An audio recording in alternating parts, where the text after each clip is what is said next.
Pour ne rien manquer, abonnez-vous maintenant. Les vraies voix Sud Radio, le grand débat du jour.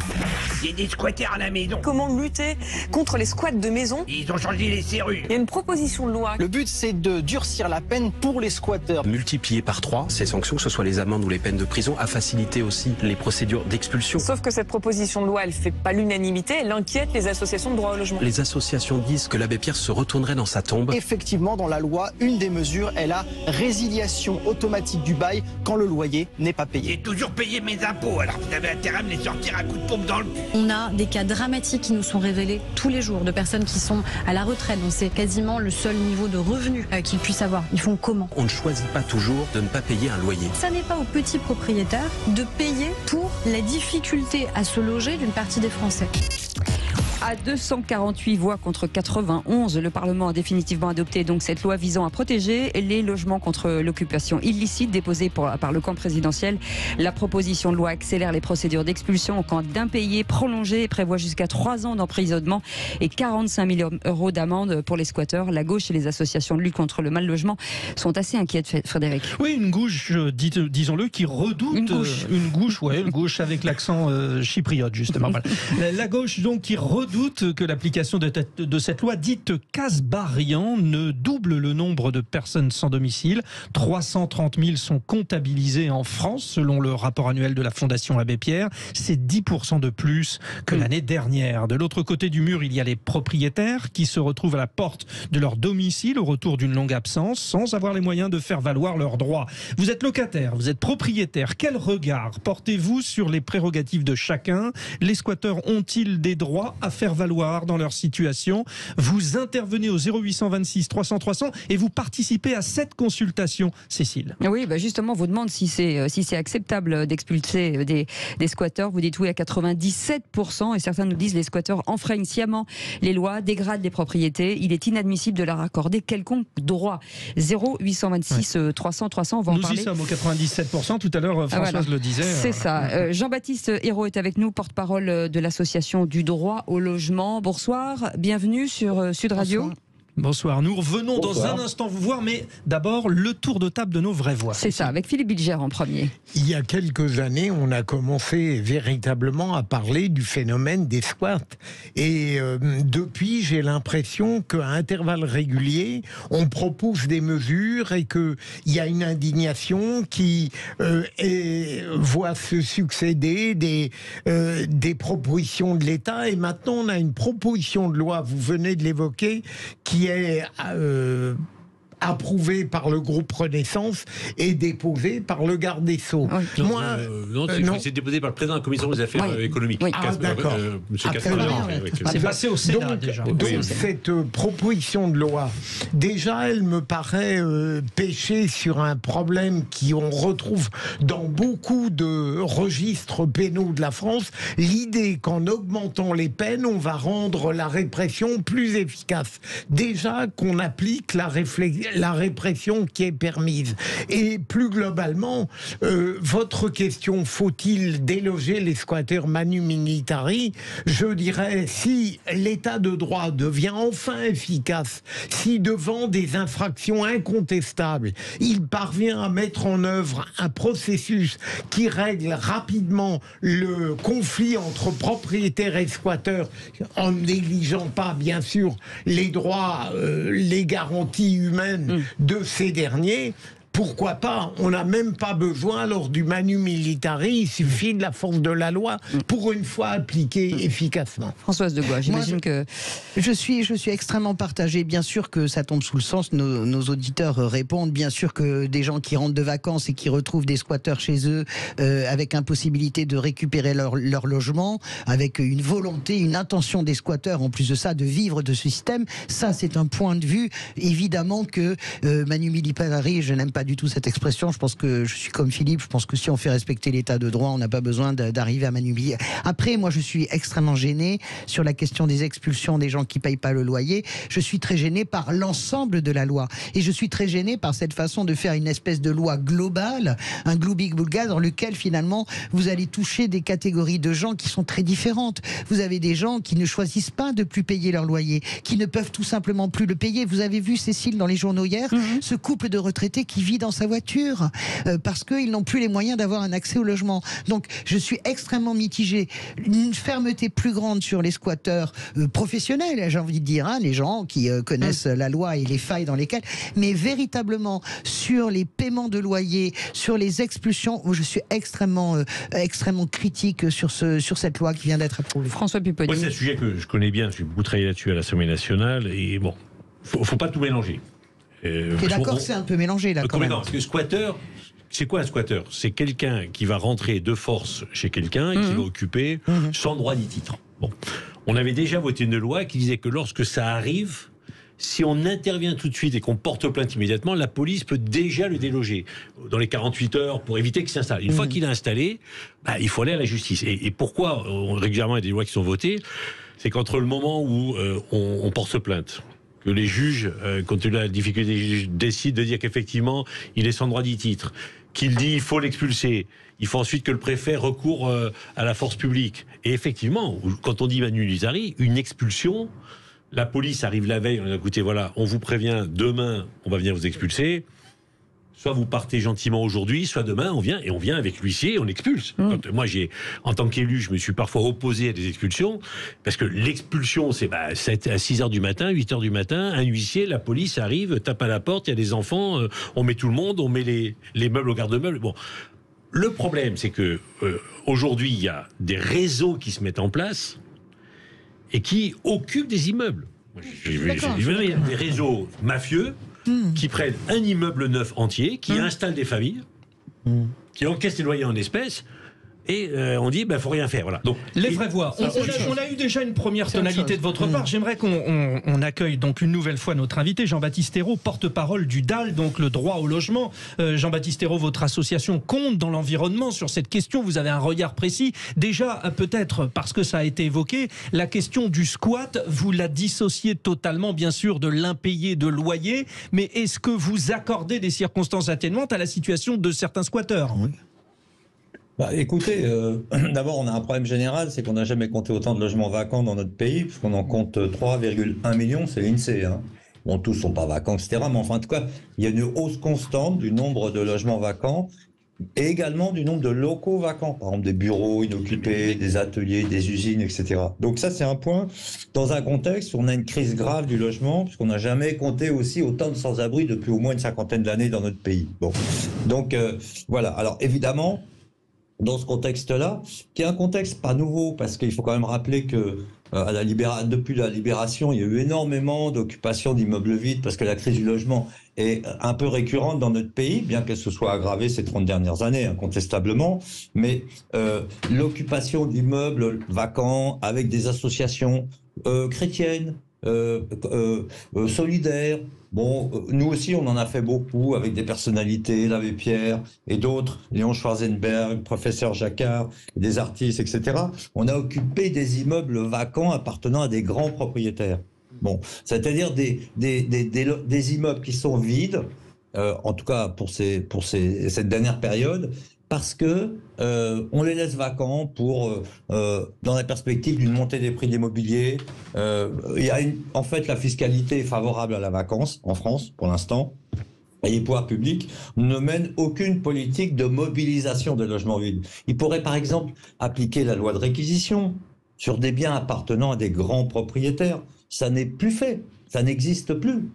Ça ne fait plus partie, on va dire, du mode de pensée des responsables politiques de notre pays. Et la crise du logement s'aggrave. Donc c'est ce contexte-là qui n'est pas pris en compte par cette loi, au fond. Parce que quand on dit oui, je vais retrouver des squatteurs chez moi en rentrant de vacances, mais ça c'est terminé. C'est terminé. Il y a des lois qui existent depuis 1992, une autre en 2007, une troisième qui date de 2019. et qui ont prévu justement d'évacuer le plus vite possible les 48 heures. Je de me permets résidence principale, de résidence secondaire. Donc là, on parle vraiment de la criminalisation et de l'expulsion en 24 heures, quasiment, enfin en 48 heures, la mise à la rue de personnes, on va dire, sans abri, qui essaient de se protéger des dangers de la rue. C'est pas si simple, hein, monsieur, pardon, c'est pas si simple hein, pour les squatteurs, parce qu'on a eu quand même depuis 2-3 ans ici à l'antenne, des gens qui ont été squattés, des personnes âgées qui habitaient dans leur voiture en face de chez eux sans pouvoir rentrer, ça a duré des semaines et des semaines. Le temps n'est pas le même pour tout le monde. C'est-à-dire que d'accélérer les procédures pour ces gens qui rentrent de vacances et qui ont des gens chez eux et qui pendant 2 mois vivent dans une voiture, c'est inadmissible. La loi, elle est là déjà. La loi est là. Oui, mais donc, bon, la loi Kasbarian ne change rien. Elle ne peut pas être appliquée. Elle ne change rien à leur situation. Réaction. Elle n'apporte rien de nouveau. On instaure l'échange. On instaure l'échange. Vacant. Logement inoccupé. Alors, déjà, Philippe Bilger veut vous interpeller, Jean-Baptiste Ayrault, moi j'allais dans le sens de la question qui vient de vous être posée. J'ai l'impression que la loi que vous évoquez et qui, semble-t-il, à vous entendre régler tous les problèmes, est totalement inefficace. Combien d'affaires on a traité sur cette antenne, connu où des gens se sont retrouvés démunis, propriétaires, dans des conditions absolument scandaleuses, parce que des squatteurs étaient en place dans leur appartement, dans leur maison, et c'était cela qui faisait force de loi. Et ça, c'est un scandale que vous pouvez comprendre. J'entends bien, mais pour nous, la législation, la loi Kasbarian n'apporte rien de nouveau pour ce qui est du squat de résidence principale ou de la résidence secondaire. Rien de nouveau. Mais elle durcit quand même sur le loyer. Les occupants de locaux, le problème des squatteurs, de locaux et de logements. Non, moi je parle des Attendez, laissez Jean-Baptiste Ayrault terminer. Oui, cette loi ne vise que les occupants n'apportent un élément nouveau, réel, vraiment important, sur l'occupation de logements et de locaux vacants, d'immeubles vacants, si vous voulez. Bon. Allez, je pense qu'effectivement, M. Ayrault a en partie raison. Et je pense que cette loi, elle tombe mal pour 2 raisons. La première, c'est qu'effectivement, elle parle des locataires qui ne payent plus leur loyer, pour lequel on va résilier le bail. Donc c'est pas des squatteurs. Un squatteur, il n'a pas de bail. Squatter, il rentre de force, il occupe l'immeuble, il n'y a pas de bail. Là, effectivement, quand dans la loi on dit on pourra résilier le bail parce que la personne ne paye pas, on s'occupe des gens qui ont légalement signé un bail, qui à un moment ne veulent plus ou ne peuvent plus payer, et à qui on dit vous allez dehors. Bon. Sauf que ça, c'est des situations qu'on a tous essayé d'éviter, parce que mettre quelqu'un dehors, ça ne règle pas le problème. Sauf que les propriétaires ne sont pas les plus riches toujours. D'accord, mais ça va permettre aux bailleurs sociaux de faire ça aussi. Ça permet à tout le monde, à tout propriétaire. Là où je dis qu'elle tombe... Y compris les gros bailleurs. Y compris les gros bailleurs. Là où je dis que ça tombe mal, c'est que ça tombe à une période où on n'a jamais aussi peu produit de logements en France. On produirait beaucoup de logements. On pourrait dire, vous avez une solution de remplacement. Mais là, cette année, ça sera une année catastrophique pour la construction. C'est une crise du logement. Et l'année prochaine, ça sera encore pire. Donc, au moment où on raréfie l'offre, on est en train de dire, on va en mettre encore plus dehors.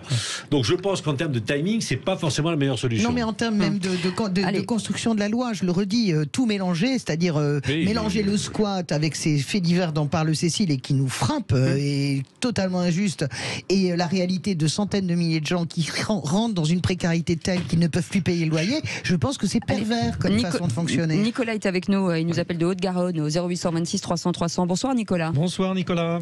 Bonsoir à tous. Vous êtes propriétaire, vous, c'est ça Oui, tout à fait. Je suis propriétaire et moi j'ai eu ma femme qui a connu qu'elle a un appartement dont la locataire ne payait pas. Et moi je réagis par rapport à cette loi qui, j'ai envie de dire, c'est une loi, on peut mettre 3 ans de prison, mettre tant d'argent, telle amende. Si quelqu'un ne peut pas payer le loyer ou un squatter, c'est-à-dire que... Il ne va pas payer 45 000 € d'amende, effectivement.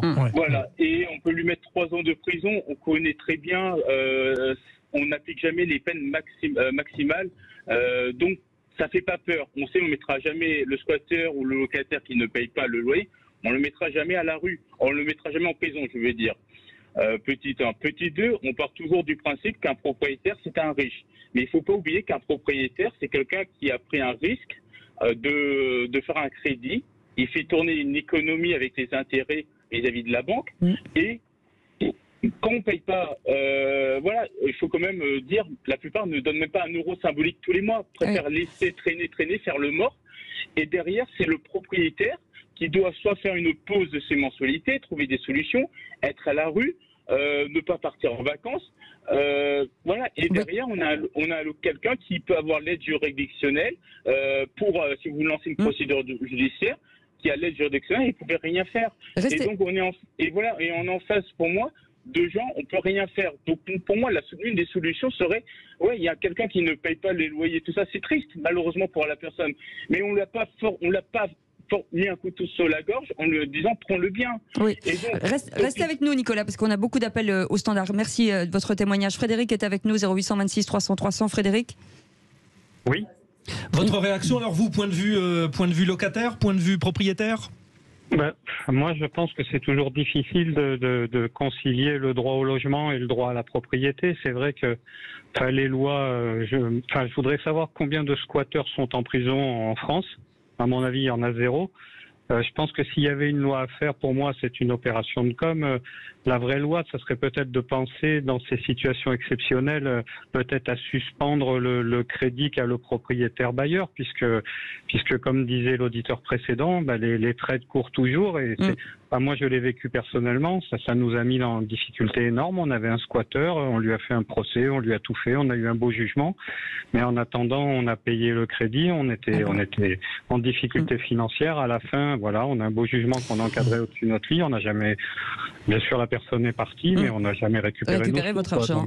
Philippe Bilger, là, il y a 2 sujets. Hein, c'est pour ça que c'est qui se perd. En écoutant le débat très intéressant qui vient d'avoir lieu avec Jean-Baptiste Ayrault, en effet, cette évidence me frappe et j'aurais pu la formuler tout de suite. C'est la perversion, c'est de mélanger l'intolérable comportement des squatteurs avec des gens qui parfois se trouvent en situation de détresse sociale et ne peuvent pas payer. Quand on ne paye pas son loyer, c'est pas par plaisir. Je préciser quand même rapidement qu'il y a un fonds logement qui existe, payé par l'État, et lorsqu'un propriétaire ne touche pas son loyer et que le locataire est de bonne foi et qu'il y a une décision de justice, l'État paye le loyer à la place du locataire. Il y a des situations d'aide sociale qui font en sorte que le propriétaire n'est pas forcément tout le temps pénalisé. À vous entendre, donc cette loi ne répond pas à la problématique de la question. Donc loi Kasbarian, du nom de Guillaume Kasbarian, député Renaissance. Merci beaucoup Jean-Baptiste Ayrault. Pardon, c'était... Un dernier mot sur la question des loyers, justement, des impayés de loyers. En accélérant les délais, en les réduisant de manière drastique et en empêchant le juge d'octroyer un délai de paiement, un échéancier qui permet de maintenir le locataire tout en remboursant l'impayé de loyer et en payant le loyer dû, eh bien, la loi, en réalité, elle va accélérer aussi les expulsions de locataires. Et on va vers une massification du sans-abrisme en fait dans notre pays. C'est terrible.